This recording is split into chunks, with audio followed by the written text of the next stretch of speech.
സ്ഥിരമായിട്ട് നമുക്ക് ഇൻസ്പെക്ഷൻ വരുന്ന വണ്ടിയാണ് ഡോഡ്ജ് ചാർജർ ചലഞ്ചർ. ഇന്ന് നമുക്ക് വന്നിട്ടുള്ളത് ഈ ഡോഡ്ജ് ചാർജർ ആണ്. നമുക്ക് ഇൻസ്പെക്ഷൻ ചെയ്തിട്ട് എങ്ങനെയാണെന്നുള്ളത് കണ്ടുനോക്കാം. ബോഡി പാനൽസ് ചെക്ക് ചെയ്തിട്ട് നമുക്ക് സ്റ്റാർട്ട് ചെയ്ത് നോക്കാം. ഫെൻഡറിന്റെ ഈ ഏരിയയിലേക്ക് വരുന്ന സമയത്ത് ഇവിടെ ഒരു ഓവർ സ്പ്രേ നമുക്ക് കാണാൻ പറ്റും. അതായത് ഈ ഫെൻഡറിന്റെ ഈ ഏരിയയിലേക്ക് ചെറിയൊരു തിക്നെസ് ഹൈ, ഈ ഒരു ഏരിയയിൽ ചെറിയ റീപെയിന്റ് ഇവിടെ കാണുന്നുണ്ട്. ആക്സിഡന്റ് ഹിസ്റ്ററി ചെക്ക് ചെയ്യുന്ന സമയത്ത് ബമ്പർ റീപ്ലേസ് ചെയ്തതായിട്ടുള്ളത് അറിയാൻ പറ്റുന്നുണ്ട്. ഫ്രണ്ടിലുള്ള ഈ റിപ്പയർ അല്ലാണ്ട് ബാക്കിയുള്ള പാനൽസുകളൊന്നും കുഴപ്പമൊന്നുമില്ല. 25 മോഡൽ ഇയർ ടയർ ആണ്. ബ്രേക്ക് പാഡ്, ബ്രേക്ക് ഡിസ്ക് ഒക്കെ ഓക്കെയാണ്. ബൂട്ട് ഏരിയയിലേക്ക് വരുന്ന സമയത്ത് ക്ലീൻ ആണ്.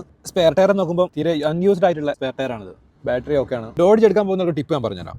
നോർമലി ഡോഡ്ജിൽ ഉണ്ടാകുന്ന ഇഷ്യൂ ആണ് ഇവിടെ വരുന്ന ഒരു സീലുണ്ട്, അത് നോർമലി ലീക്ക് ആവാറുണ്ട്. സെൻസറിന്റെ ഭാഗത്ത് വരുന്ന ഈ ഗ്യാസ്കറ്റ് ലീക്ക് ഉണ്ടോ എന്നുള്ളത് എപ്പോഴും ചെക്ക് ചെയ്യാം. ഈ ഒരു ഏരിയയിലേക്ക് വരുന്ന സമയത്ത് ഇവിടെ കുഴപ്പങ്ങളൊന്നുമില്ല, ലീക്കുകളൊന്നുമില്ല, ഓയിൽ ഒക്കെയാണ്. അണ്ടർ ബോഡി ചെക്ക് ചെയ്യുന്ന സമയത്ത് ചേസ് ക്ലീൻ ആണ്, മൗണ്ടിങ്സ് ഒക്കെയാണ്, ലോവർ ആം പുതിയതാണ്, ബോൾ ജോയിന്റ്സ് എല്ലാം ക്ലീൻ ആണ്. OBD മേജർ എററുകളൊന്നുമില്ല, മുമ്പുള്ള കോഡുകൾ ഹിസ്റ്ററി മാത്രമേ ഉള്ളൂ. ടെസ്റ്റ് ഡ്രൈവ് ചെയ്തിട്ട് ഡ്രൈവ് എങ്ങനെ ഉണ്ടെന്ന് നോക്കാം. ടെസ്റ്റ് ഡ്രൈവ് ചെയ്യുമ്പോൾ നമുക്ക് engine compression, gear shifting, cruise control, wheel alignment, suspension noise, tyre noise കാര്യങ്ങളൊക്കെ അറിയാൻ പറ്റും. ഡോഡ്ജ് ഇൻസ്പെക്ഷൻ ചെയ്ത കൂട്ടത്തിൽ അത്യാവശ്യം നല്ല പെർഫോമൻസും നല്ല കണ്ടീഷനുള്ള ഒരു വണ്ടി അത്. ഇനി നിങ്ങൾ എടുക്കാൻ പോകുന്ന വണ്ടിയുടെ പെർഫോമൻസും കണ്ടീഷനും എങ്ങനെയാണെന്ന് അറിയാൻ വേണ്ടിയിട്ട് താഴെ കാണുന്ന നമ്പറിൽ കോൺടാക്ട് ചെയ്താൽ മതി.